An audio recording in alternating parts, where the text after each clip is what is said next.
Acá. Hola, ¿cómo están? Estamos en un encuentro más de apoyo al duelo. Esta vez con un super médico, pero además un amigo de Vaishnava Care, un voluntario de Vaishnava Care y un compañero en Vaishnava Care. Es Mukunda Vaidya Sócrates Montas, que él es médico. Bueno, ahora ya se los voy a pasar y se va a presentar, con quien hemos elegido un tema maravilloso, hermoso y del que poco se habla. Bueno, ya del duelo se habla poco, pero de la muerte se habla menos, pero de estos temas menos todavía, ¿no? Menos todo. Menos todavía. Vamos a hablar sobre la resucitación, el límite de la intervención médica en los pacientes terminales, porque es un tema muy delicado. La importancia de la comunicación efectiva entre médicos, familiares, en la toma de decisiones sobre qué tratamiento van a seguir. Estábamos hablando un día con Mukunda y surgió esto en nuestra conversación porque él justo me dice, mira, estaba haciendo un documento, me lo pasó para leer y le digo, Sí, ay, ¿verdad? hablemos de esto. Verdaderamente, de eso, así mismo fue. Así fue. Y ahí yo le dije, no, necesitamos hablar de esto, el papel del médico en la limitación del tratamiento de los pacientes terminales. Y hablamos de este documento que era muy importante, que era la firma del documento de no resucitación, como un acto de respeto a la autonomía del paciente. Y la importancia de la empatía, la compasión en la atención del paciente terminal, porque eso fue lo que yo vi cuando leí este documento que me encantó, porque era de él justamente que estaba con unos pacientes. Entonces, primero, Mukunda, por favor, preséntate y háblanos un poquito de esto. Muchas gracias. Pues mi Gracias por nombre es estar. Pedro. Gracias por la oportunidad, porque hablarlo del plano espiritual siendo médico, pues yo acabo de cruzar el espejo. Por lo regular yo estoy en el lado médico sin que nadie sepa la parte espiritual. Y todo es muy material, y todo es muy legal, y todo es muy consensuado, y todo es protocolo y guidelines. Sin embargo, aquí se rompen las guías de manejo. Aquí llega el momento donde entra el dilema ético y entonces la guía de manejo dejan abierta una puerta que quiere decir lo que el paciente decida. Pero eso puede comenzar. Mi nombre, Carmi, es Sócrates Montaz. Soy gastroenterólogo internista, endoscopista. Y bueno, pues he trabajado en cuidado intensivo mucho tiempo y con pacientes terminales. Entonces el concepto de manejo fisiológico del paciente terminal es algo que va en involución, o sea, algo que va cayendo.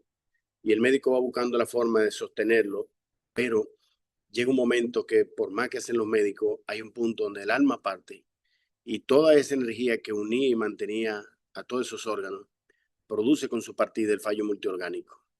A veces la partida del alma es como energética, es como si nos fuéramos apagando. Entonces algunas puertas comienzan a cerrarse.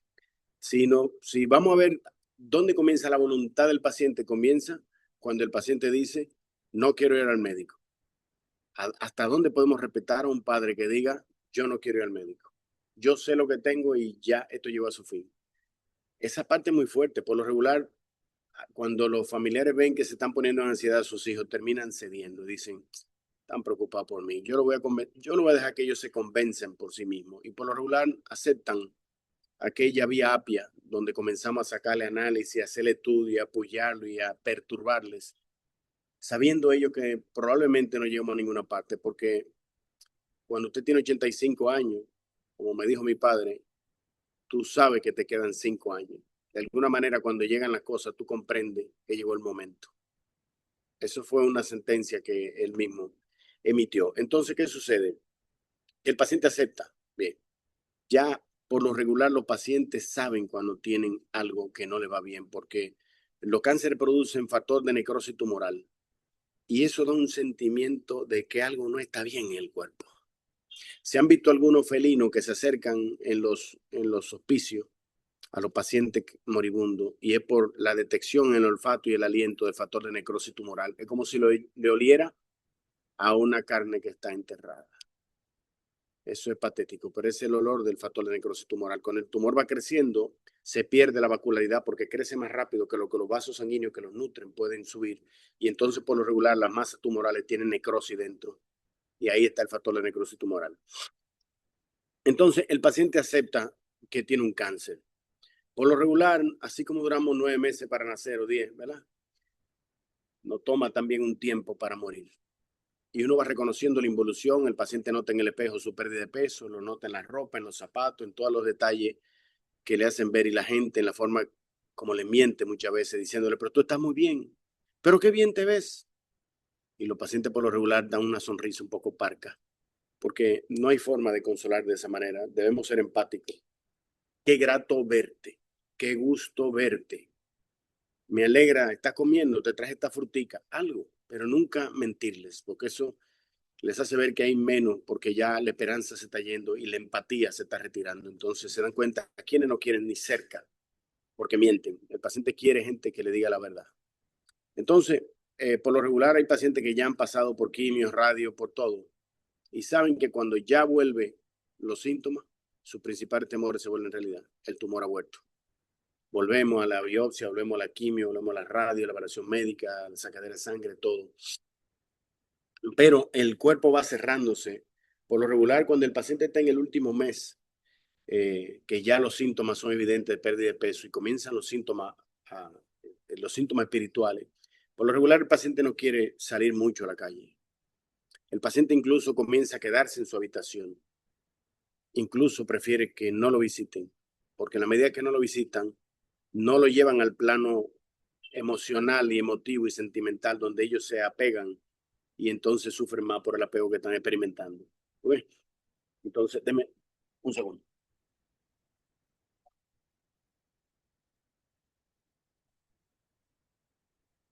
Entonces, el paciente llega un momento cuando los médicos los internamos es porque algún órgano está fallando. Por lo regular, el intestino, en la medida que dejan de comer, pues el intestino deja de evacuar y comienza la constipación pertinaz. Y los médicos entonces a pretender hacer un manejo del estreñimiento hasta que se puede manifestar la obstrucción intestinal. Vamos a suponer que el escenario significa una cirugía o significa una colocación de una línea central o significa la colocación de un EVIN o una sonda de alimentación o incluso el ventilador. ¿Hasta qué punto el paciente puede tener una independencia y tomar decisiones? ¿Y hasta dónde los médicos tienen que tener la entereza de hacerle ver los beneficios y los riesgos que eso significa? Por lo regular, en los guidelines de las especialidades, sobre todo de cuidado intensivo, contemplan que los pacientes con cáncer no deben pasar a un intensivo, porque a intensivo entran los que tienen un pronóstico de salir de él, igual que el ventilador. Y no es que sean crueles, sino que dicen, miren, si lo metemos al ventilador con la pérdida de peso que tiene, no va a salir nunca.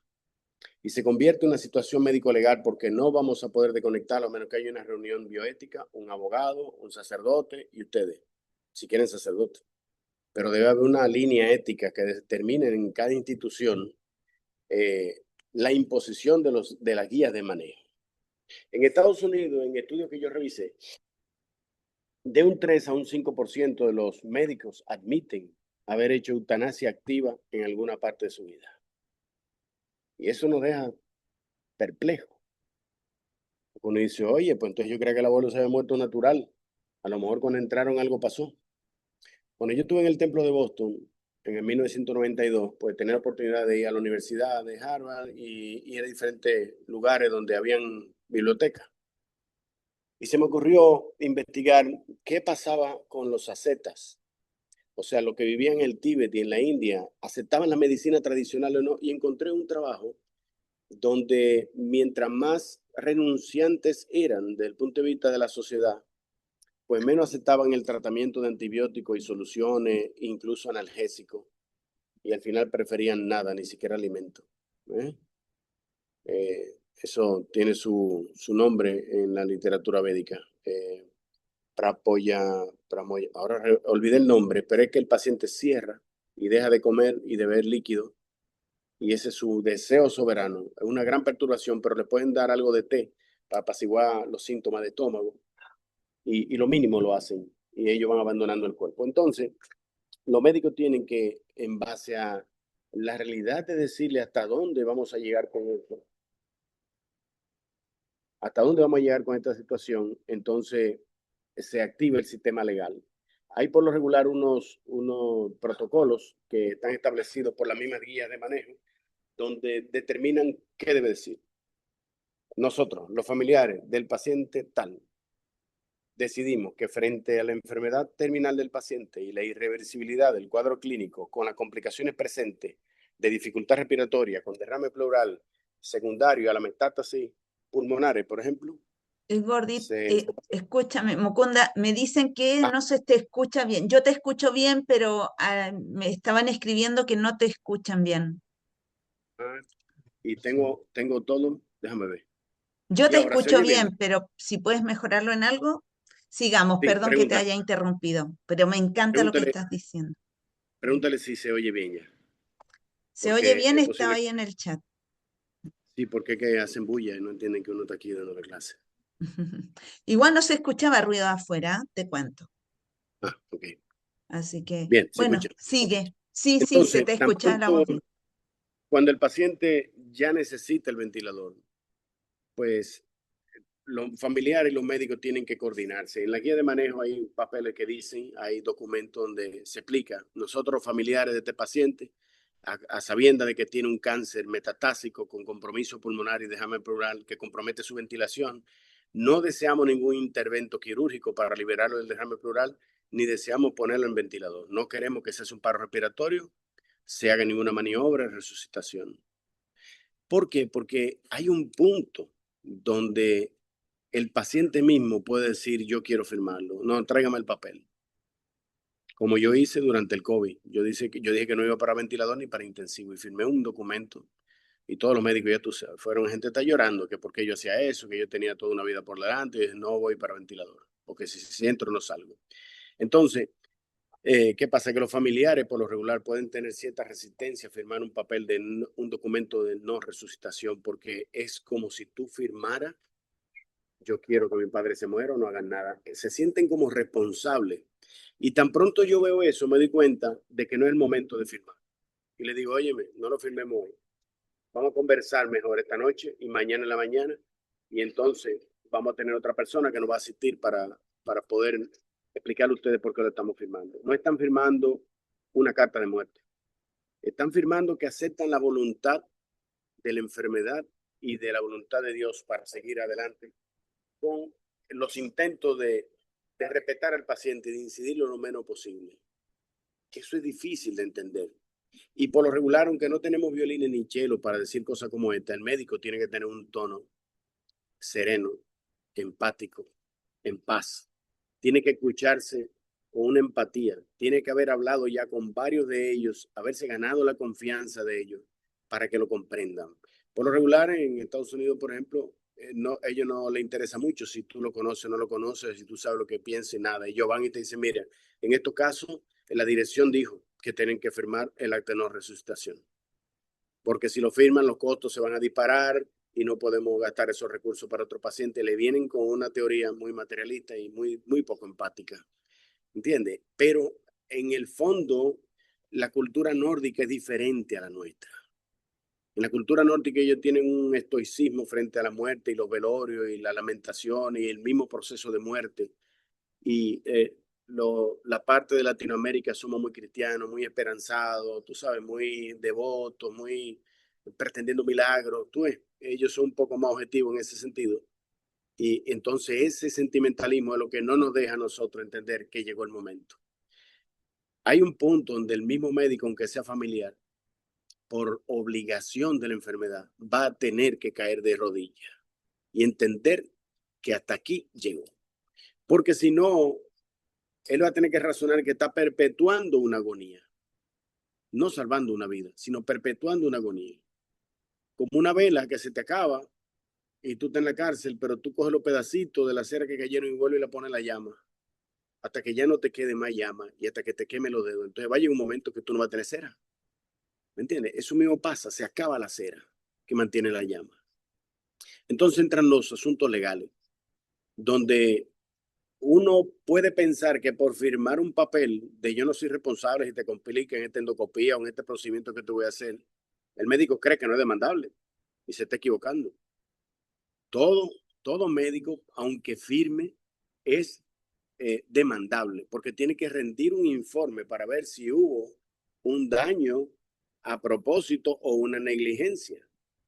¿Entiendes? Y sobre todo con los pacientes terminales, muchas veces pueden los médicos decir, bueno, que se muere en quirófano, vamos a morir luchando. Y los familiares, pues muera luchando, vamos arriba. No, eso no es así. Si vamos a entrar para saber que vamos a perder esa batalla, ¿por qué entrar? ¿Por qué entrar? Bueno, entonces, ese dilema se manifiesta. Siempre es bueno asesorarse desde el punto de vista legal para que, y que todos los hijos participen, que no haya nadie que desde el punto de vista económico pueda estar comprometido, porque es posible que digan, pero yo quería que él firmara un papel y no lo firmó porque ustedes aceleraron el proceso. Entonces, todas esas cosas hay que tenerlas muy pendientes para que no hayan, como dice Esculapio, los calculadores a la cabeza de los agonizantes. Es una mentalidad que siempre está ahí. Los calculadores tienen que firmar, hay una propiedad, hay una que todas esas cosas suceden.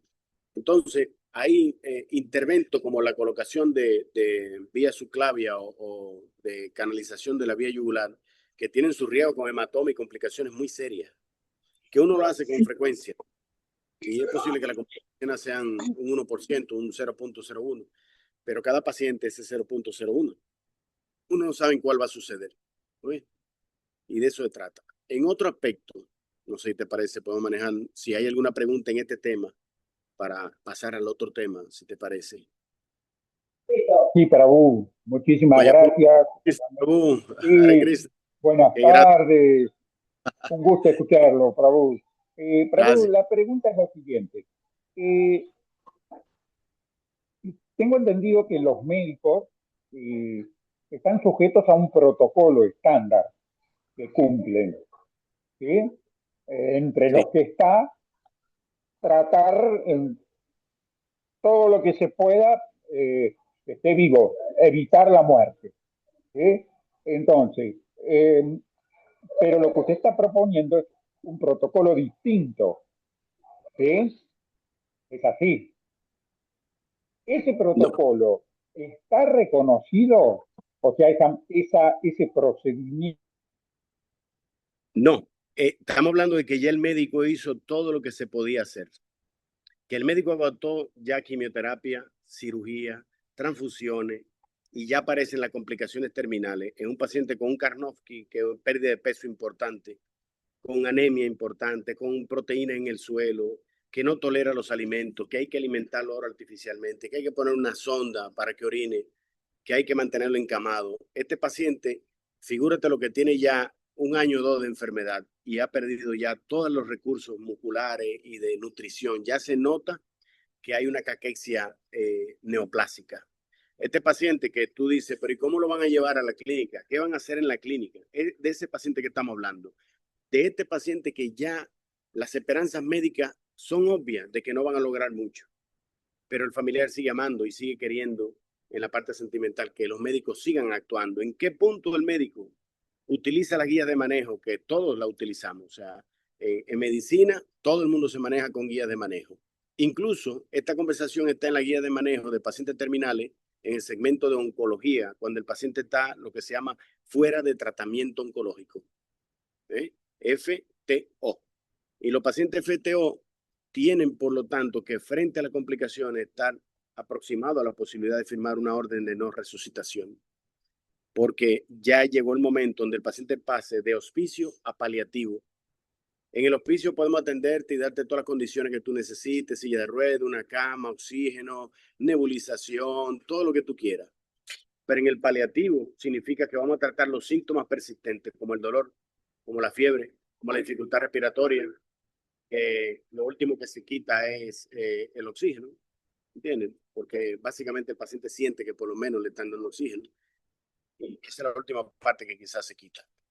Entonces, este protocolo que te estoy diciendo se puede supervisar perfectamente. Uno por lo regular revisa en los guidelines por si acaso algo se está quedando atrás y uno saber que tiene que cumplir con eso. Por lo regular, uno cuenta con la anuencia de la familia y uno se da cuenta que están todos al unísono con la esposa o con los hijos, de que ya está bueno. Son pacientes que ya tienen lo que se llama un burnout, están ya quemados de la situación y están viendo ya que su cansancio no solamente suyo, sino que el paciente por lo regular ya no aguanta más. Y todavía cuando uno suspende todo, siempre aparece un familiar que dice, pero ¿cuánto va a durar vivo? Tenemos 2 semanas que le suspendimos todo. A mi padre le suspendimos todo por un mes. Todo. Te estoy hablando de todo. Comida, soluciones, oxígeno, todo. Por decisión de los médicos y la familia. Y el tío de mi pareja, meses. Y parecía como si no fuera a abandonar el cuerpo nunca. Porque hasta que el cuerpo no acaba con todas las reservas nutricionales que puede obtener de la proteína en los músculos, y el hierro de los músculos, y del mismo hígado, y del mismo intestino que tiene una reserva de sangre, y del vaso, el paciente no entra en un síndrome anémico importante. Y hasta que ese corazón no ha sufrido lo suficiente por la falta de volumen, y el riñón no deja de recibir volumen de sangre y deja de orinar, y comienza entonces la acidosis metabólica, el paciente no va a entrar en dificultad respiratoria. La dificultad respiratoria no tiene que ver mucho con la falta de oxígeno o que hay una neumonía. El paciente puede tener una respiración, un fuelle ventilatorio muy acelerado y es por una acidosis metabólica que tiene secundario, un fallo renal. Es el punto donde ya entendemos cuando hay una alteración del prana, de la respiración, de la energía de la respiración, donde nosotros tenemos que entender que ya el prana vital está subiendo de nivel, entonces va llegando hasta los niveles superiores para abandonar el cuerpo. Y por eso vemos que los órganos van dejando de funcionar de abajo para arriba, hasta que la respiración es el último, y después el último el cerebro y el oído. Así que va el prana abandonando el cuerpo hasta que sale. Entonces los médicos, a un médico que le sorprenda la muerte, porque nosotros tenemos que tener un diagnóstico etiológico. Y le pongo un ejemplo. Si ustedes tienen una ameba, es el diagnóstico etiológico. El diagnóstico anatómico es una gastroenteritis. El diagnóstico funcional es la diarrea. Y la deshidratación viene siendo la complicación, y el choque hipovolémico es el mecanismo de muerte. Si el paciente tiene un cáncer de páncreas, es la etiología, pero el diagnóstico etiológico quizá un derrame pleural.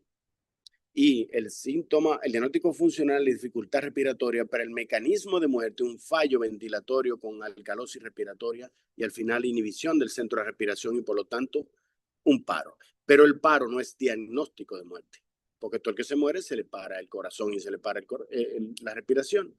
Así que el mecanismo de muerte tiene que ser la insuficiencia de un órgano vital que por lo tanto, como está en conexión con todos los otros órganos, produce la defunción del paciente. Entonces, hay una parte muy ética en los pacientes con cáncer, que es el manejo del dolor.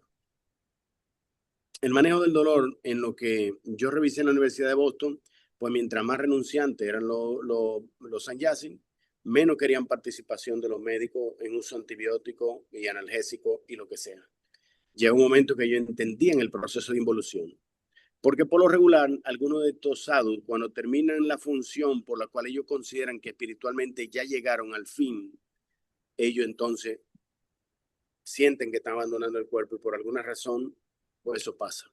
Si la Prabhupada cuando terminó el penúltimo de los Bhagavatam, quizá el último tomo, creo que lo dejó a algunos devotos que lo terminaran, pero él se dio cuenta que ya al final de su día estaba. Y pasaron pocos meses cuando comenzaron los síntomas de diferentes órganos hasta que abandonó el cuerpo. Pero él evitaba cualquier participación médica. ¿Por qué? Porque ya entendía que su fuerza vital, que era el motivo por lo cual se relacionaba con Dios a través de sus actos, ya había llegado a su final. Su obra estaba conclusa. Entonces pasó la copa lo más rápido posible.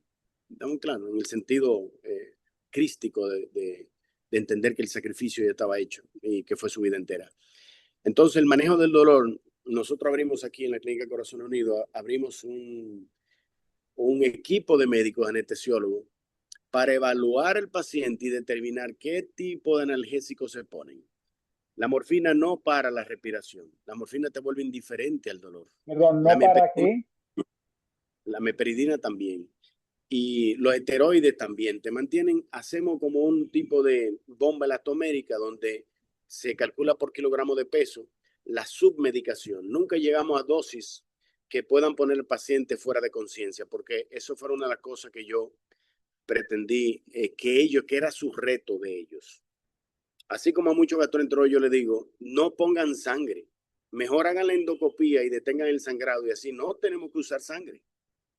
Busquen la manera de hacer las cosas lo más rápido posible. Pues así mismo le digo al anestesiólogo, el reto que tenemos es que el paciente siga escuchando, para que pueda escuchar las oraciones que se hacen, para que pueda escuchar los mantras, para que escuche la voz de sus familiares y que al momento de abandonar el cuerpo escuche voces que le dicen, márchate en paz, gracias por todo, fuiste un hombre maravilloso.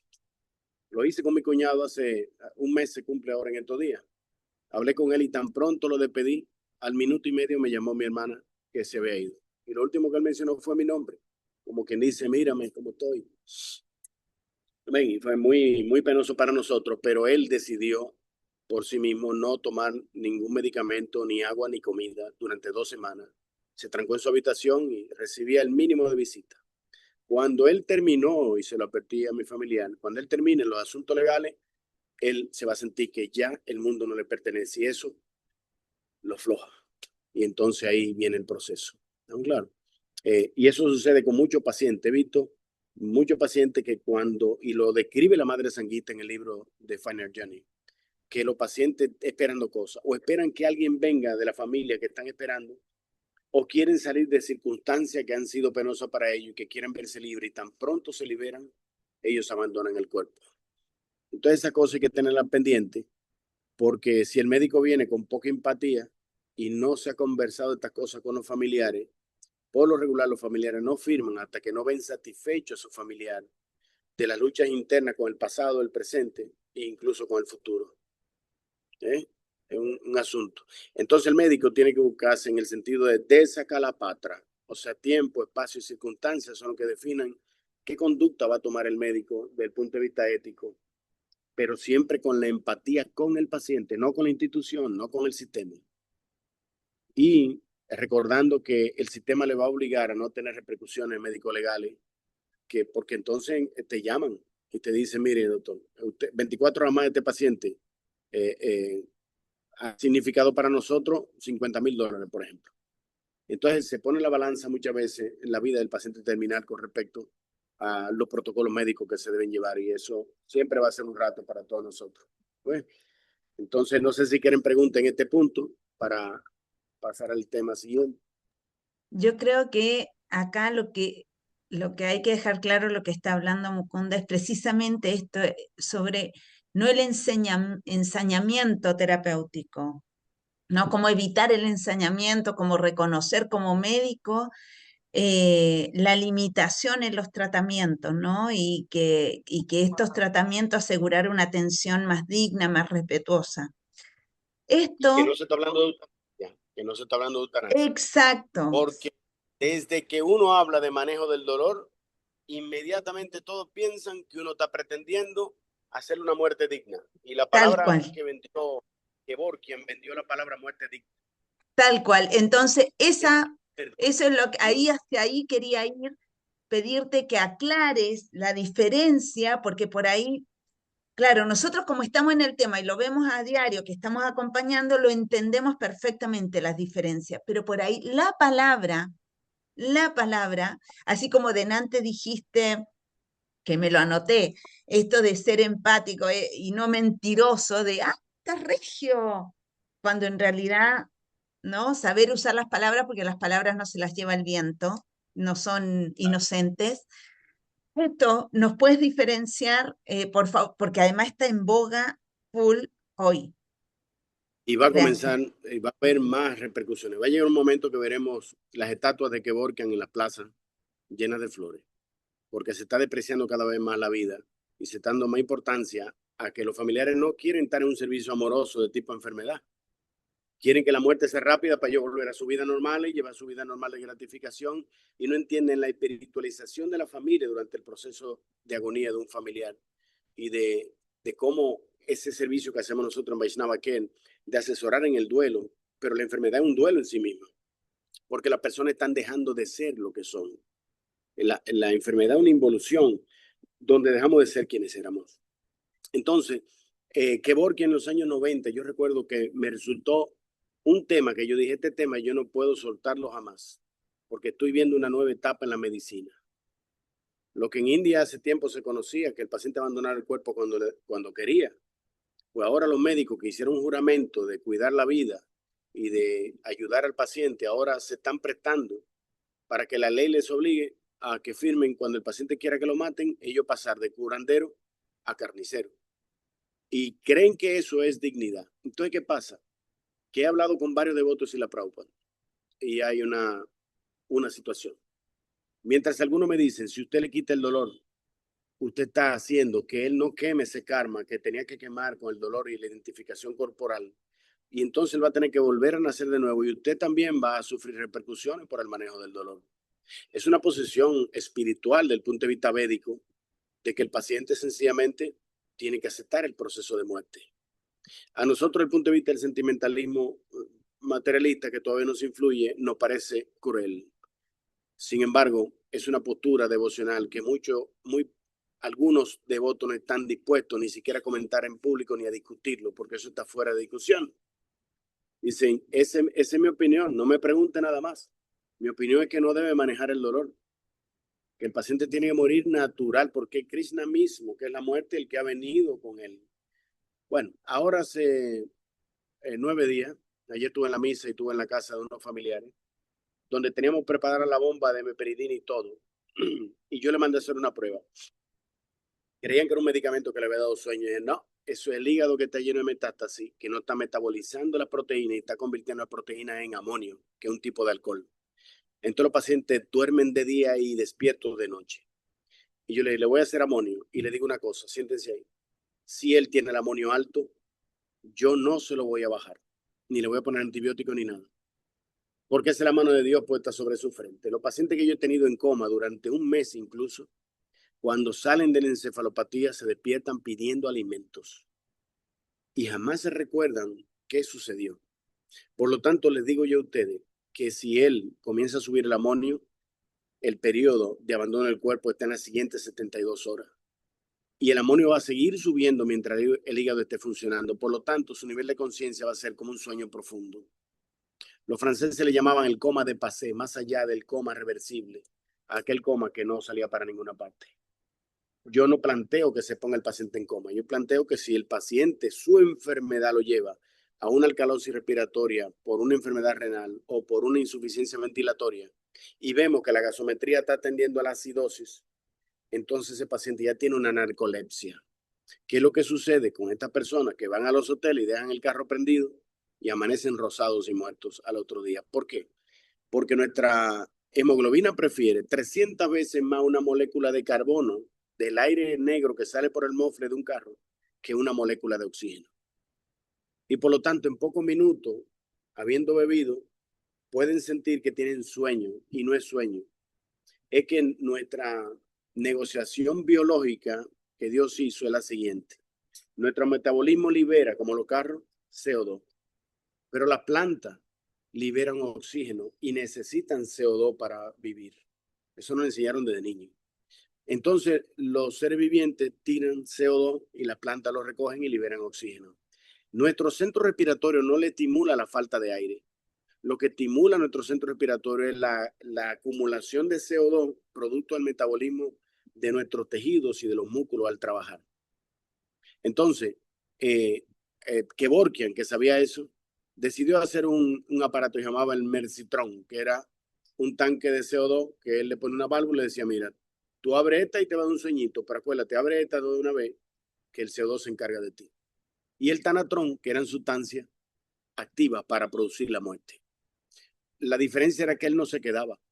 Él llamaba a la policía y decía que había un carro en tal calle con un paciente que me pidió asistirlo, yo le preparé esto, lo canalicé y él fue que abrió su válvula.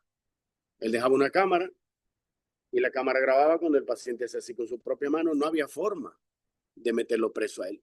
Hasta que un día salió uno de la cámara, él canalizándolo, y obviamente descubrieron quién le puso la pistola en la mano, que es lo mismo.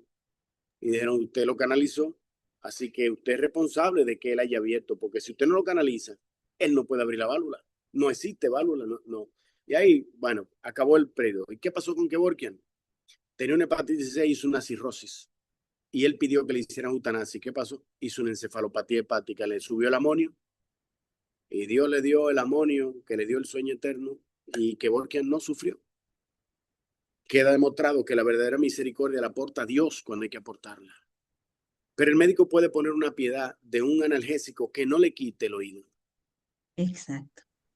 Lo que va a definir el que el paciente realmente no sea complicado por el medicamento es porque va a mantenerse siempre escuchando. Y eso Consciente. lo garantizamos con la meperidina y con la esteroide y con la misma morfina. Entonces, cuando los pacientes dicen, ya está durmiendo, yo le hago así en el pecho. Fulano, ¿eh? ¿Qué pasó? Duérmete, está bien. O sea que ellos ven que tú sacas al paciente de ese sueño y ellos despiertan. Entonces, ese borde que viene siendo como la gravilla que tienen los peloteros, hola, como viene siendo como la gravilla que los peloteros tienen antes de chocar con la pared del fondo, cuando ellos van buscando la bola y sienten la gravilla, frenan. Pues eso es una medicina de gravilla donde yo digo, estamos a punto de chocar. Entonces, esos pacientes hay que hacer un control de peso. A veces no se pueden poner fuera de la cama, entonces hay que trabajar en un espectro de dosificación. En él, con esos pesos, el peso que va a perder de aquí a 2 semanas cuando va a fallecer, no podemos pasar de tantas dosis diarias. Si su conciencia baja un poquito, hay que disminuirle un poco el medicamento. Claro. Hasta que yo tuve una, que era una gran cantante dominicana, a quien yo vi que ya podía quitarle la morfina porque no tenía el dolor. Y sencillamente cuando le dije, ¿cómo te sientes? Me dijo, bien. ¿Qué tú quieres que hagamos? Y me dijo, irme a mi casa. Y yo le dije, ¿y si te vuelve el dolor, quién te quita el dolor? Me dijo, mi padre. Le dije, pues estamos listos para marchar. Le di un abrazo, me dio un abrazo, un beso y le dije, te veo mañana. Y me dijo, mañana, mañana. O sea que ella estaba absolutamente consciente y a partir de esa conversación a las 11 de la mañana, ya a las 5 de la tarde no respondía, a las 8 de la noche abrió la boca y a las 6 de la mañana abandonó el cuerpo saliendo del suelo. Los familiares quedaron sumamente encantados de que no hubo que poner ningún medicamento, que incluso le quité la morfina, le dejé el oxígeno y como quiera el mecanismo de muerte vino. Porque es que con varios órganos con metástasis y disfuncionales es difícil tú volver a aquella organicidad que mantenía todos los órganos independientemente funcionando. Y algunos pacientes de que tú le quitas los sueros, inmediatamente a las 6 horas abandonan el cuerpo. Quiere decir que el agua, el oxígeno, recuérdense que nosotros utilizamos los 4 elementos. Utilizamos el agua en los suelos. Utilizamos la tierra con el sodio, el potasio, el calcio y los mismos antibióticos que utilizamos. Utilizamos el fuego con la herramienta que hacemos para los quirófanos. Y utilizamos el aire con el oxígeno que pone.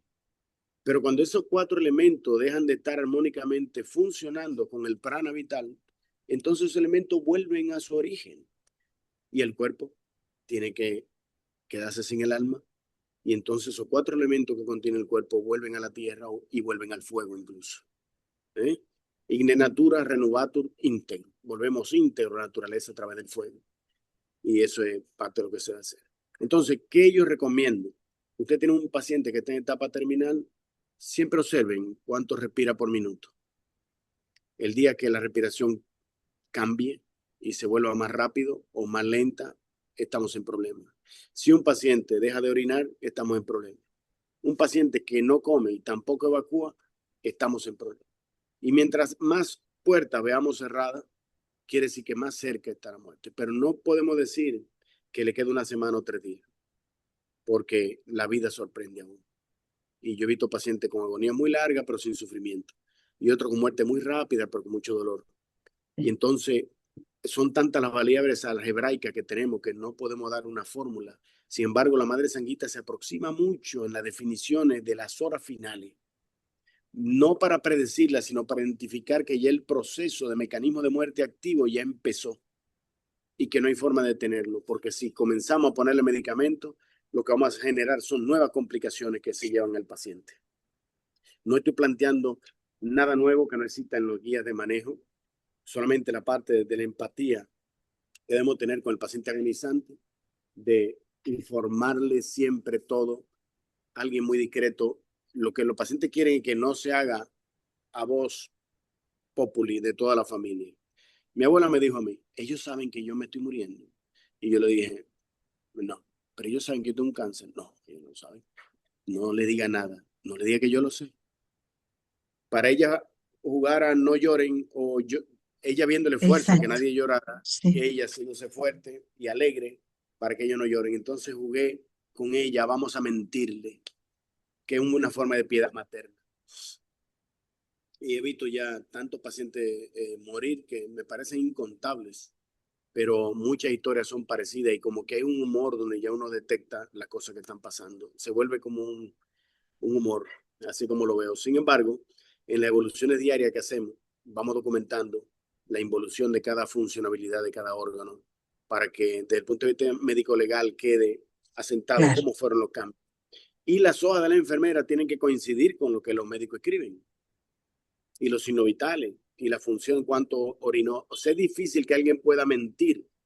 Cuando alguien ha tenido una muerte que no tiene explicaciones, aunque pueden haber muertes súbitas, si nosotros queremos ver si alguien participó, pues no es muy difícil.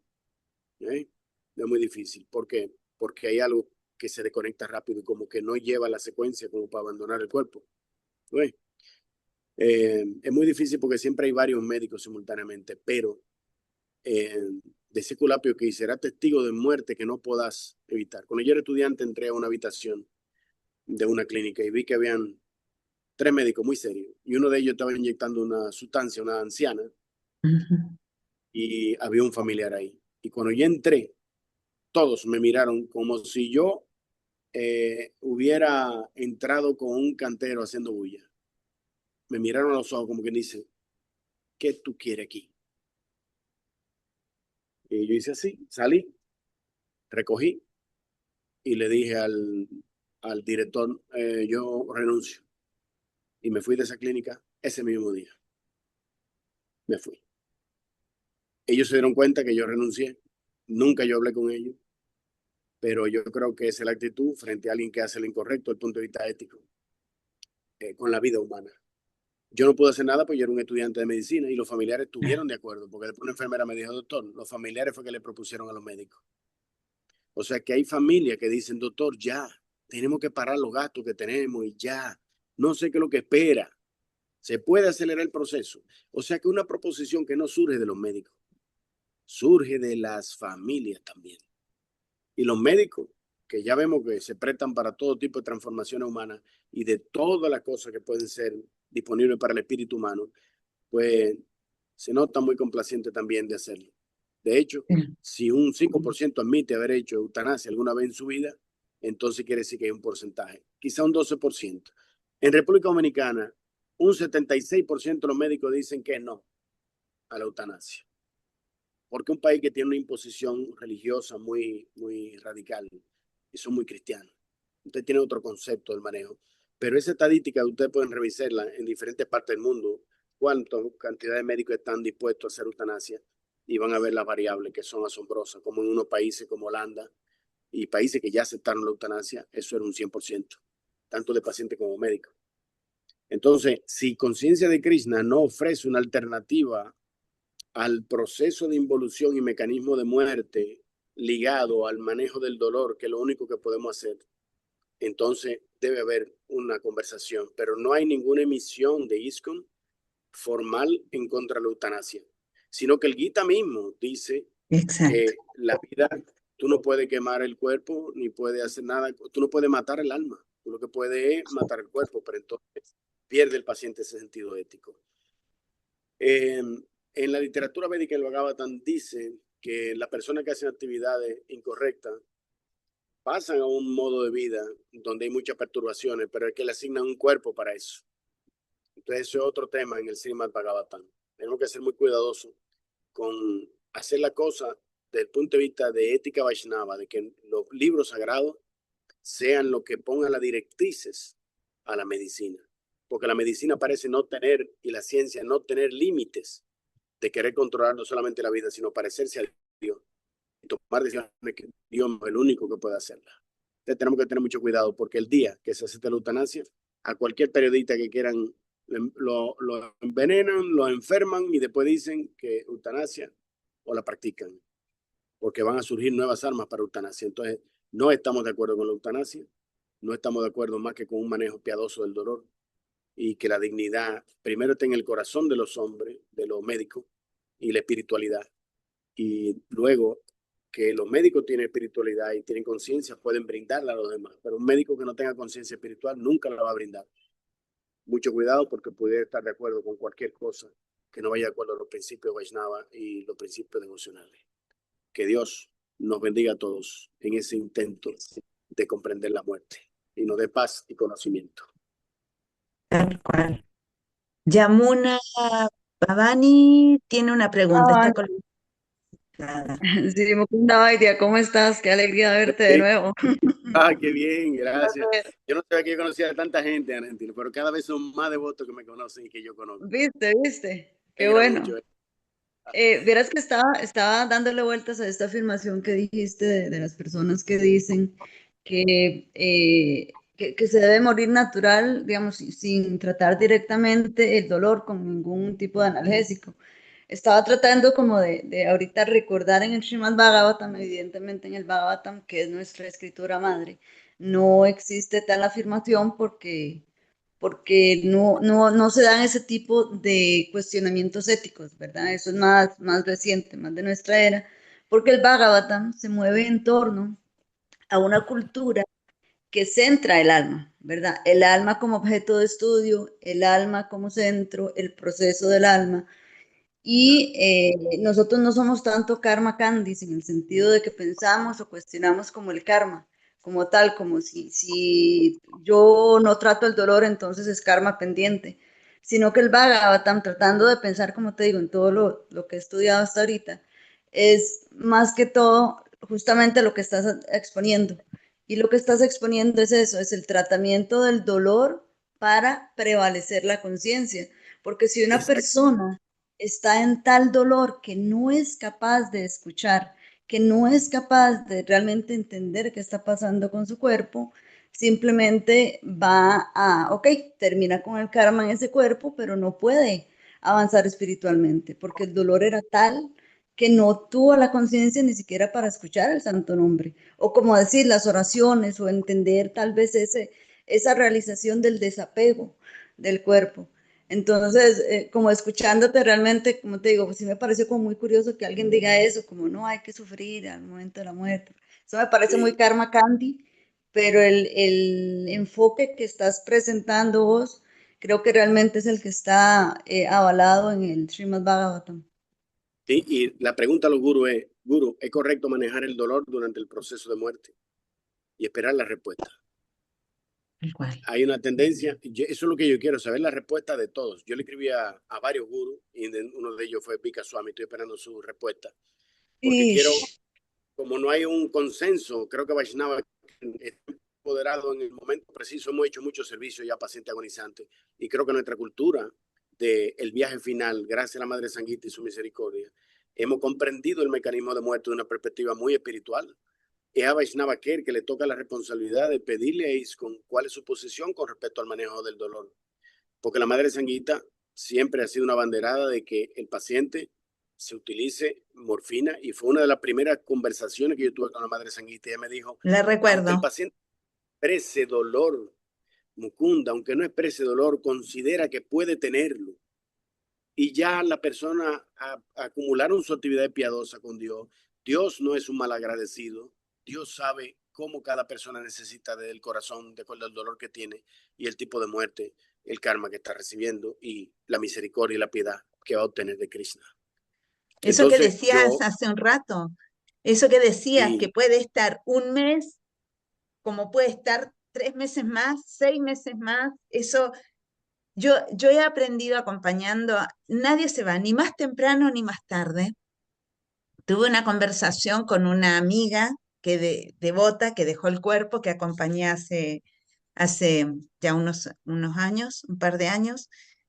Ella empezó con morfina. Mirá, cuando empezamos el tratamiento, cuando la empecé a acompañar, porque la empecé a acompañar en el diagnóstico, después tuvo la mejoría, ¿no? Y después de 2 años volvió a caer, pero ya desde el principio ella me decía, no, yo nada, no quiero nada. Yo le decía, mira, dejemos eso para el final, porque todos opinamos mientras no nos pase, no sabemos, es fácil, dejémoslo para el final. Recuerdo la última vez que cené con ella, que fue la noche antes de que muriera, antes de que dejara el cuerpo, y estaba agradecida porque podía venir llevándolo, sin distraerse.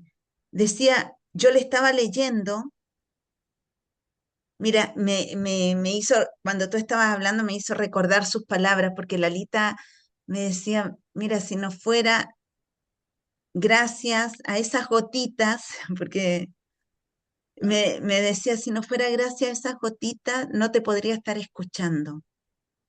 Claro, porque el dolor llega un momento que te nubla la audición. Hay algo importante. Todos los medicamentos que se utilicen, los médicos deben conocer los efectos colaterales.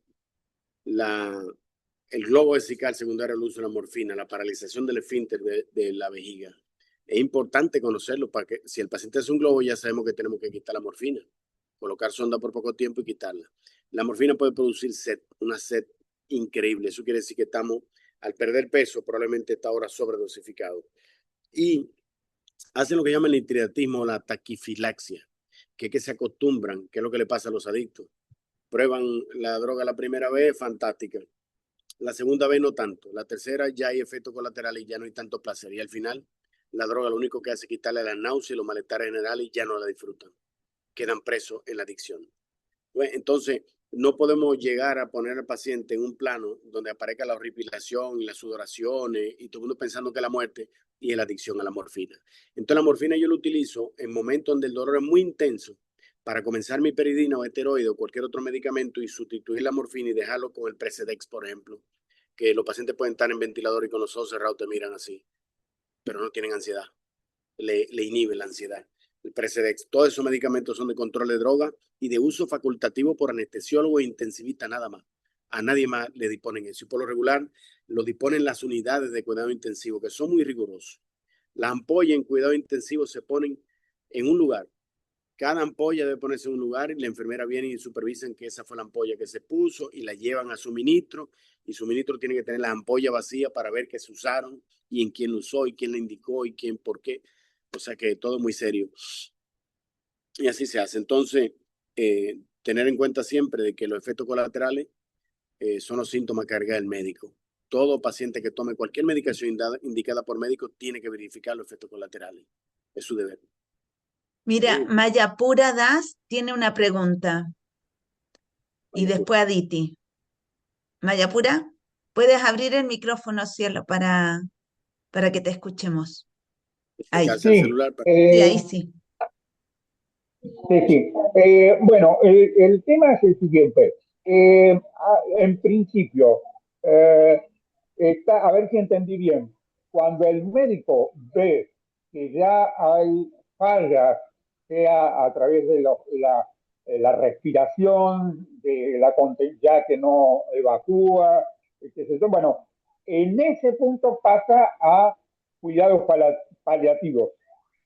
¿Sí? Sí, O cuidado sea, dice, paliativo. bueno, ya está. Bueno, ese es cuando ese es el caso cuando el paciente va perdiendo, digamos, pero es consciente mientras pasa todo eso. Pero, por ejemplo, le cuento un caso que es, yo quiero saber por qué.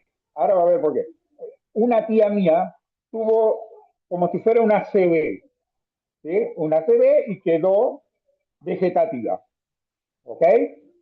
Eh, ella, digamos, después en su estado vegetativo parecía ser que en principio todos sus órganos vitales estaban bien.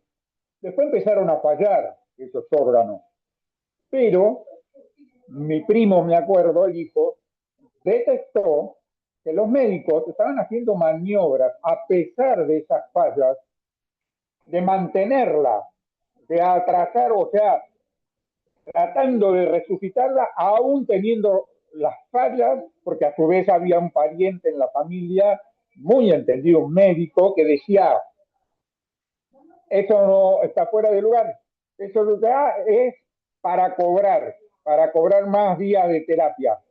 Se lo dijo claramente. Entonces, mi hijo, me acuerdo que mi primo empezó a protestar, ¿no? Y sabe una cosa, los médicos, incluso el director, le dijo, usted está queriendo quitarle la vida a su madre, como que ¿no? Bueno, fue una situación horrible, al tal punto que mi padre, como vivió todo esto, lo vio, él hizo un testamento pidiendo expresamente que cuando él eh, que no quería que utilizaran ningún tipo de maniobra para alargar su vida, fuera cual fuera el cuadro, que si él naturalmente se encaminaba hacia la muerte, que no quería que hubiera ninguna maniobra para revertir eso. Él lo hizo en función, él en realidad hizo en función para evitarnos a nosotros tener que pasar por lo que pasó mi primo. Eso era lo que a él lo motivó. Después, pongo otro caso, creo parecido. Una tía también. Una tía había ya perdido el sentido, ya. Mi tío lo llevó, tenía 3 hijos, chiquitos eran ellos, porque fue muy joven, y lo llevó para que despidieran a su madre. Y los médicos no tuvieron mejor idea, que no sé qué hicieron, que ella abrió los ojos y comenzó a decirle a los chicos que ellos no iban a tener nunca una madre, alguien que los cuidara como ella, que ella, que se hicieran la idea que ya la madre se iba, pero que eso no iba a poder. Incluso le hizo arenga a mi tío de que ni se le ocurriera formar pareja, o sea, para, ¿no? Imagínense un primo lo que cargaron. Bueno, entonces a lo que voy es a esto, y ahora quería sacar este tema. Mi padre hizo ese testamento, pero yo me acuerdo que ese testamento salió mucha plata, pero mucha plata. No solamente eso, que me acuerdo que nos citaron para aceptar, porque yo cuando se hace un mandato, es como cuando se hace un poder, él lo que hizo fue eso, hacer un poder para que mi hermana se hiciera responsable y fuera quien respondiera por él y defendiera esa posición. Me acuerdo que nos llamaron de la escribanía, pero fortuna tuvimos que poner, nada más que para aceptarlo, para que se tuviera validez tenía que estar la aceptación del poder. ¿Sí? O sea, ¿y a qué voy con esto? Que, a ver, hay mucha gente que no está en condiciones de hacer eso. ¿Sí? No está a su alcance hacer ese tipo de cosas. Entonces yo me pongo en el lugar de la persona, por ejemplo, en este caso, la persona consciente de Krishna, cuando está bien, que sabe que va a pasar todo eso y quiere expresar su voluntad, que quiere estar, por ejemplo, acompañado de votos, escuchando cosas devocionales, que quiere estar acompañado, incluso poder decir quiénes, y poder expresar su voluntad a los médicos.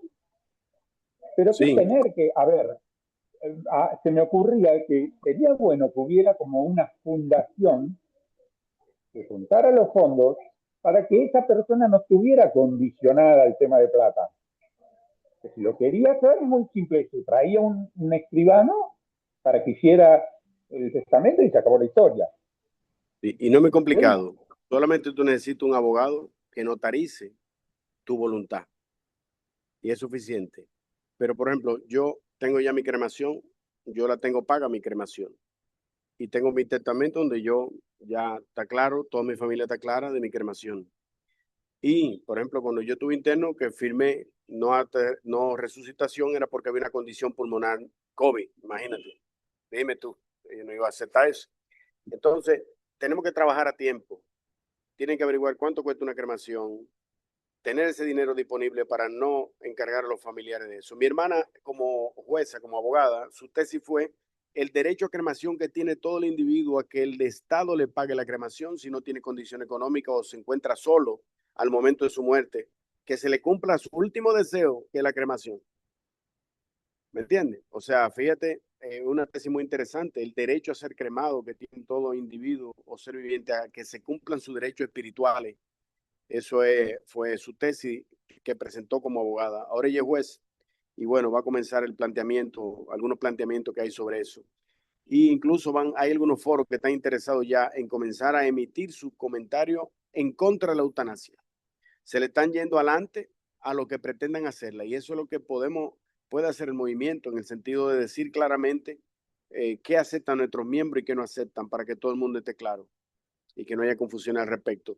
Entonces hay que prepararse en ese sentido, sobre todo lo que tenemos más de 55, 58 ya que estamos claros de que las situaciones pueden verse. No dejar esa responsabilidad a nadie, porque a la hora de la verdad nadie se queda con tus libros, nadie se queda con tus deidades, nadie se queda con tus voluntades. Tiene que estar cerca de los devotos para que ayuden a que se cumpla esa voluntad. Entonces, la idea es esa. Si concluimos, aquí la idea no es promover la eutanasia, sino en contra de la eutanasia, pero sí a favor de un tratamiento analgésico que no le quite la percepción auditiva a los pacientes y que en la medida de lo posible solamente busque mejorar el dolor. Inmediatamente el dolor mejore, se baja la dosis. Es solamente un borde muy limitante. Yo tengo un paciente que tenían dinero para llevarse a Egipto al paciente si querían. Doctor, que se quede interna hasta que se muera. No vamos a pedir de alta, no queremos que se quite nada ahí. El paciente duró 2 meses. Pero es que nadie le gana a la muerte. Nadie le gana a la muerte. Cuando ya el alma se va, el cuerpo se enferma y los médicos no logran salvar a los pacientes. Por eso algunos pacientes que debieron morirse se salvan y algunos que debieran salvarse se mueren y los médicos se quedan sin explicaciones. Entonces, el que uno tenga recursos para darle para adelante una enfermedad, a veces no es una ventaja, sino una maldición. Porque el familiar, con tal de no desarrollar culpa, hace todo lo posible y gasta todo el dinero. Yo tengo una paciente que me dijo, doctor, tengo $250,000 en células madre para mi mamá que tiene una fibromialgia y tiene una enfermedad de fibrosis pulmonar. Queremos que se la ponga. Yo no, firma de alta petición y vete a otro centro. Yo no pongo célula madre. Eso no está aceptado ni por la medicina mundial ni está aceptado por la medicina dominicana. Pues encontrar unos médicos que sí se la pusieron. Después de un mes interna, le pusieron a célula madre, el otro día se murió la paciente, pero le pidieron que firmara un documento donde ella no podía decir quién se lo puso, dónde se lo pusieron y cuánto le pusieron ni nada. Cuando ella ve que su mamá se muere a las 24 horas, viene donde mí y me dice, creo que debía hacerte caso. Me pusieron a firmar un papel muy extraño. Y yo, sí, pero ya era tarde, tú pudiste haberla traído de nuevo para acá, pero no quisiste. Bueno, yo siento que le di lo mejor a mi mamá. Tú le diste lo mejor. La mejor muerte le diste a lo mejor. La muerte que te tocó, ¿cuánto te costó? $250,000. Pero fue una eutanasia activa. La activa es cuando tú pones algo para matar al paciente. La pasiva es cuando tú dejas, sabiendo de que su naturaleza propia no va a superar la enfermedad ni con antibióticos ni con nada, porque tiene 98 años, por ejemplo, o porque tiene un cáncer terminal, y entonces uno deja a la suerte de la enfermedad al paciente, pero siempre procurando en los cuidados paliativos que si hay dificultad respiratoria se le ponga oxígeno, que si hay dolor se le trate el dolor, si tiene dolor de espalda se le trate el dolor de espalda, las úlceras, cuidados de que el paciente no tenga molestias y que su muerte sea digna desde el punto de vista espiritual, no desde el punto de vista kármico, que es matar, sino que el paciente muera con la dignidad espiritual que necesita un Vaishnava, que necesita una persona. Aún no sea devoto, debemos tratarlo como si fueran devotos. El médico devoto trata a todo el mundo igual, incluso al que no cree en Dios, porque al final está teniendo una misericordia de que un médico que cree en Dios lo está atendiendo, aunque no le predique, aunque respete su agnosticismo. La realidad es un devoto te atendió hasta el final. Ahí estaba mi misericordia. Nosotros representamos a Krishna, representamos a Srila Prabhupada, representamos el movimiento. Y debemos llevar la dignidad de Srila Prabhupada y del movimiento y del Señor Chaitanya en la misericordia que nosotros debemos tener por las personas afligidas. Por la verdadera misericordia, darle una muerte que permita que su vida espiritual se manifieste y que los familiares se sientan que una atmósfera de espiritualización. No hay que solamente trabajar en Cristo. Hay que hacer las cosas con un amor que sienta que ese devoto que te está atendiendo lo está haciendo así porque es un devoto de Cristo. La universidad te pueden dar un título para matar y no te enseñan piedad ni cuidado paliativo ni nada de eso, ni te enseñan cómo tú decides que tú debes tratar con amor a los pacientes. Ah, so pena. El médico que reza no es bien visto en la clase médica. Un médico que dice, señor, por favor, ayúdame a que este medicamento funcione para este paciente. Los mismos familiares dicen, doctor, ¿cómo es? O sea que usted no está claro de si funciona el medicamento. Le está pidiendo a Dios que lo ponga a funcionar. Entonces ahí entramos en un tema teológico. ¿Ves? Incluso hay una paciente, una doctora que ella para hacer la endoscopía se pone en oración con el paciente.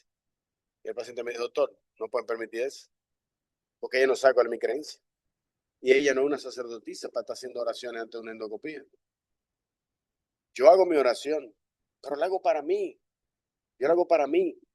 Yo no tengo que hacer una exhibición de mi religiosidad y convertir la medicina en un escenario para eso. Pero todo el mundo sabe que yo soy un devoto. Por lo tanto, me ven en silencio y ellos saben que yo estoy rezando. Yo no necesito ninguna otra manifestación. Ya después que la gente sabe quién tú eres, saben que cuando tú callas, probablemente que tú lo que estés rezando. Entonces, la gente no dice nada. Lo que no le gusta a la gente es el exhibicionismo religioso, porque entonces te ven como que está aprovechando el escenario inadecuado para eso. Cada cosa tiene su escena. Lo principal es que te ven un tile acá, un cutimala, o que en el caso mío, por ejemplo, todo el mundo después de 30 años saben que yo tengo toda mi vida como devoto de Cristo. Y ven el comportamiento de uno, una actitud devocional, y entonces ven con mucho más respeto a uno porque saben que uno no le teme a la muerte. Una paciente que no, un mes, y los familiares, no, ella va a morir ahí. Yo no puedo ir para Santo Domingo, ahí está todo el dinero del mundo. Y ella decía que quería morir en un pueblo. Y le pedí a la hija que me trajera una sábana, algún cuadro de su cuarto y una lámpara. Y me trajo una lámpara de color de esa Tiffany con una sábana de color y un cuadro de Jesús y se lo puse enfrente. Con ella despertó, le dije, dormilona, tú sí duermes, ya llegamos. ¿A dónde? A Constanza. Pues mira, y cuando miró la sábana y miró la lámpara, ay, Dios mío, por fin yo quería llegar. Te tengo una enfermera que vinieron para estar contigo y cuidarte. Gracias, doctor. Al otro día, cuando llegué, la enfermera, todas me hicieron un ron. Doctor, se murió. ¿Qué usted le dijo? Claro. A veces simplemente ese gesto de amor es suficiente para que la gente entienda que ya llegó. Porque cuando un paciente dice, me quiero ir a mi casa, te está diciendo, me quiero morir, en un lenguaje críptico. Yo quisiera ver a mi mamá, pero tu mamá murió hace 30 años, hace 50 años, que quiero verla en el cielo, pero ellos no se atreven a hablar en ese lenguaje tan recto. Utilizan un lenguaje críptico que después, cuando las cosas pasan, todos se sorprenden y lloran. Ay, pero ella me dijo, ella me lo dio en mi cara, que le quedaba poco. Y ahí comenzamos a darnos cuenta de tantas cosas que nos dijeron en la propia cara y nosotros, como estamos en un lenguaje fuera de la impermanencia, el lenguaje de la impermanencia y la temporalidad te hace ver que un niño no es un niño, tú no lo vas a ver grande nunca, y una flor tampoco. Y que cuando sale el sol, tú le dices, parece un atardecer, pero ya tú no distingues una cosa de la otra. La muerte nos hace ver la impermanencia y al final la entropía. Porque agotamos todos los temas. Cualquier pregunta, podemos hacer un foro de preguntas luego. Aditi, Esta nos... Aditi es la última por el tiempito. Adi, Ah, Hare Haribol. Krishna, devoto Haribol, qué bueno verlos. Bueno, lo mío es muy simple. Mi papá tiene Alzheimer, ha estado internado varias veces con el diagnóstico de neumonía. La última vez estuvo con una neumonía bilateral y la situación se dio que la doctora fue muy franca conmigo. Me dijo su papá está muy delicado porque él también tiene un cáncer de próstata, aunque está encapsulado, pero está.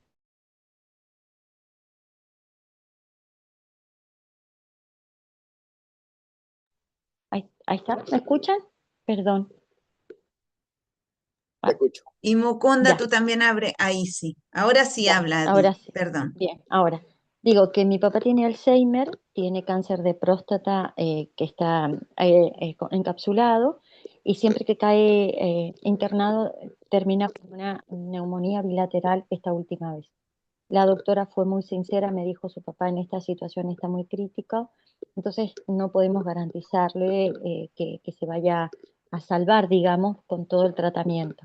Pero de todas maneras vamos a hacer el tratamiento para que él esté bien, antibióticos, nebulizaciones, hidratación, todo, y vamos a ver, esperar que responda. Entonces yo fui muy directa con la doctora y le dije, mire doctora, si esto no da a pesar de todo, yo mi papá me lo quiero llevar, quiero llevármelo a casa para que él tenga una muerte digna, ¿no? Entonces la doctora me miró como muy, como espantada, porque realmente se asombró y quedó, más que asombro fue espanto, porque se asustó, como diciendo, pero es que él se va a ahogar, o como, dice, va a estar, le va a faltar el aire. Le dije, no, no, porque uno voy a tomar las consideraciones necesarias, o sea, el oxígeno, una enfermera que lo asista, alguien, pero usted me tiene que ser sincera a mí y decirme cuándo mi papá ya no puede estar, ¿no? Entonces, yo también hice esta previsión de pagar la cremación mía, la de mi papá, la de mi mamá. La pregunta es la siguiente. La doctora me mencionó algo como que yo tenía que firmar algo. ¿Será el alta voluntaria o es una deslinde de responsabilidad con los médicos para que yo tome la decisión de llevarme a mi papá a casa? Eso. Es una de alta petición. En la de alta petición, el Ujú, paciente puede hacerla porque no le gusta el centro, porque no le gustan los médicos o porque decide que el paciente ya no le va a dar más tratamiento. Es una ujú, decisión soberana que los hijos por lo regular lo hacen con consenso. Tu padre probablemente por la falta de conciencia hace microaspiraciones durante el sueño o reflujo pequeño que van llevando las secreciones hacia abajo y termina siendo neumonías basales. Uy, en la base del pulmón, ¿verdad? En la base del pulmón. Entonces, el fuelle ventilatorio mayor está en la base de los pulmones, por eso se comprometen tanto. Desde que tú ves que cambia su estado de conciencia, son dos cosas que están sucediendo: una infección urinaria o hay una infección pulmonar. Eso es lo típico en los Alzheimer, de que el doctor no está respondiendo hace 3 días, ni habla ni hace nada. Uy, examen de orina rápido y cultivo por todos lados y dame una radiografía de tórax. Ahí lo tenemos. Entonces se comienzan los antibióticos. ¿Cuándo es el momento de decidir ya? No podemos seguir en esta situación cuando ya la crisis de broncoaspiraciones son cada vez más rápidas. Hay veces que le hacemos, yo le coloco un PEC, una cánula de nutrición a través de la piel. Yo entro por endoscopía, hago el agujero y dejo la sonda a través de la piel para alimentarlo, pero eso no evita el reflujo. El reflujo viene del estómago y sube. Y cuando son microaspiraciones por secreciones salivares que se van hacia la cuerda vocal y pasan, es difícil que podamos evitarlo porque es un nivel de inconsciencia. Y nada más de saliva son 400 cc al día. ¿Entiendes? Quizá ellos menos, algunos 200, pero si no tragan, no tragan, todas esas secreciones se van para atrás. Y es la naturaleza abriéndose paso, porque ¿por dónde va a venir la muerte si no es a través de los pulmones, o si no es a través del estreñimiento, o a través de la deshidratación o del fallo renal? La muerte se abre paso tanto como la vida. Y en la medida que la vida le cede el paso, la muerte va penetrando y el prana se va disminuyendo. Y por lo regular, el paciente con neumonía va haciendo una desaturación y acumulando CO2 y hace una alcalosis respiratoria que, aunque uno lo ve con dificultad respiratoria, no están teniendo ningún tipo de angustia. Y por lo regular se desatura en un punto tal que un día nos sorprende a todos. Y fue una broncoaspiración que hizo y sencillamente con el poco nivel de oxígeno que hizo, una desaturación progresiva, el centro de respiración se detiene y hace un paro y uno ni cuenta se da. O sea que yo espero que en el proceso de involución de tu padre, ¿verdad? Que tu papá, sí, que tu papá encuentre en ese sentido, si va a ser una neumonía, que la desaturación tiene que comprar un oxímetro, porque la saturación la venden, debe estar entre 95 y 97, pero si te baja a 92 hay problema. Y si está en 80, 89, ya tú sabes que el proceso comenzó. Puede haber taquicardia, pero si no hay nivel de conciencia, recuerda, el día que tu papá tenga la nariz fría, la frente fría y las orejas frías, empezó el proceso. El mensaje que te digo. Ponle siempre música bien espiritual, música bonita, que él oiga que tú lo amas, que aunque él está bien ahora mismo en la casa y no hay ninguna complicación, él sienta que hay una atmósfera de repetición de Dios. ¿Por qué es importante haber conocido a Krishna a temprana edad? Porque como no existe el futuro para el agonizante y el presente incierto, la mente no procrastina, la mente no tira hacia adelante, la mente lo que hace es que tira hacia detrás. ¿Y qué va a encontrar? Lo que tú hiciste todo el tiempo. Si tú rezas todo el tiempo, eso es lo que va a encontrar.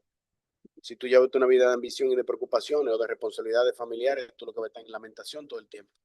Hemos revisado con el grupo de Argentina de ustedes en la mañana de Activando Conciencia cómo mueren los pacientes que han estado preocupados por una vida material y responsabilidad familiar.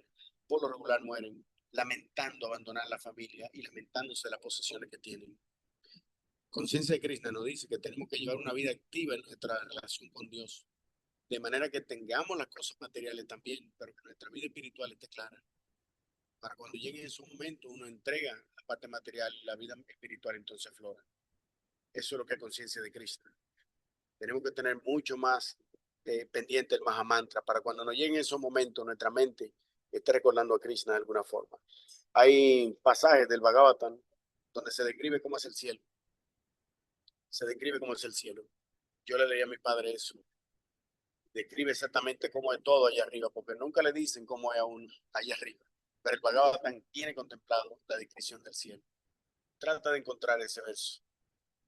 Una canción que le canté a mi padre fue Viva Barisesha. Y Lanchester tiene una versión muy bonita, un venezolano, de esa canción, Viva Barisesha. Esa canción describe cómo es Brindavan y cómo era la vida de Krishna cuando estaba entre nosotros. Entonces, llevar nuestro sadhana a diario no nos va a evitar el dolor, pero nos va a volver más determinados con respecto a la responsabilidad espiritual que tenemos en ese momento. Y vamos a necesitar que Krishna esté muy presente en nuestra vida para poder soportar la inclemencia de la muerte de nuestro padre. Mi reverencia para ti y para tu padre. Oye, mucho amor con él y mucha espiritualidad. Y recuerda siempre que el oído es lo último que se pierde. Ay, Mukunda, qué hermoso encuentro. Gracias, Diti, porque siempre está en los grupos de duelo y preguntando acerca de su papá y su mamá. No, me hiciste pensar una frase para que la llevemos. Leyendo unos reportajes de Madre Sanguita, hacía alusión a una frase que había parafraseado Bob Dylan después de haber leído el Bhagavad Gita, que decía: quien no está ocupado naciendo, está ocupado muriendo. Entonces, si recordamos que todos los días estamos dejando un poquito el cuerpo y nos preparamos, como dices tú, porque en el momento de la muerte no se está en el presente, se está en lo vivido, pero si eso vivido nos conecta con lo divino, seguramente hacia allá va a ir nuestra atención, nuestra intención, ¿no? Él me dio un Nuestra devoto. El que no intuición. quiera morir, que no nazca. Yo le digo, no, Prabhu, el que no quiera nacer, que no muera. Lo que Exacto. tenemos que trascender, lo que tenemos que trascender es al revés. Qué lindo. Okay. Mayapura, te pido mil disculpas. Sé que tiene una Gracias, pregunta más. ¿Puedes escribirla en el grupo o dejárnosla en Él y yo estamos en Vaishnavaske? contacto. Ahí es, o con Es mi Al hermanito Prabhu, espiritual. y Sí, por el entiendo. tiempo. Pero recuerden, tenemos todos Está estos todo bien, encuentros madre, todo bien. el primer martes de cada mes. Así que nos vemos el mes que viene, o martes o miércoles, vamos avisando. Gracias, Los quiero Chaitanya Priya. mucho, gracias Mukunda, te adoro, ya Gracias. eres parte eres familia. ¿Qué más decirte? Te Claro. quiero Mira mucho, que saludos, está que oyendo estén también. muy bien, cuídense, sonrían, sean felices. Hare Nos vemos. Krishna, gracias Prabhu, Hare gracias Jai, Krishna. gracias Prabhu, Mukunda.